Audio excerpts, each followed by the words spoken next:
Hər vaxtınız xeyirli olsun. Bəli, Ermənistan vətəndaşı Ruben Vardanyanın barəsində açılmış cinayət işi üzrə məhkəmə prosesi bir neçə dəqiqədən sonra Bakı məhkəmə kompleksində öz işini davam etdirəcək. Məhkəmə prosesi açıq keçirilir. Ruben Vardanyan Azərbaycan Respublikası Cinayət Məcəlləsinin çoxsaylı maddələri, o cümlədən terrorçuluq, terrorçuluğun maliyyələşdirilməsi, sülh və insanlıq əleyhinə cinayətlər, deportasiya, işgəncə və digər maddələrlə təqsirli bilinir.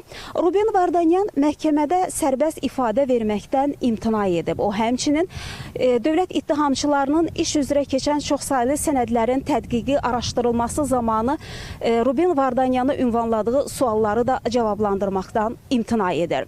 Lakin buna baxmayaraq Ruben Vardanyan məhkəmə prosesində bir neçə dəfə vəsadət qaldıraraq, iş üzrə həm istintaq materialları ilə, həm də məhkəmə iclaslarının protokolları ilə tanış olmaq üçün məhkəmədən vaxt və eyni zamanda şəraitin yaradılmasını xahiş edib.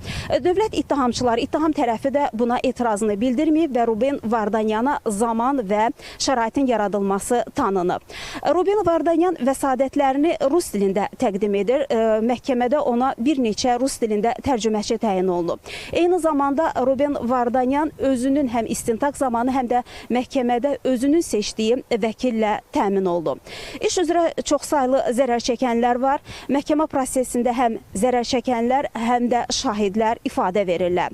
Qeyd etdiyimiz kimi məhkəmə prosesi açıq keçirilir. Media nümayəndələri də məhkəmə prosesində iştirak edirlər və biz növbəti xəbərlərin buraxılışında məhkəmə prosesi ilə bağlı, bugünkü iclasla bağlı daha detallı, geniş məlumatlar verməyə çalışacağıq deyərək sözü yenidən mərkəzə, studiya ötürürük.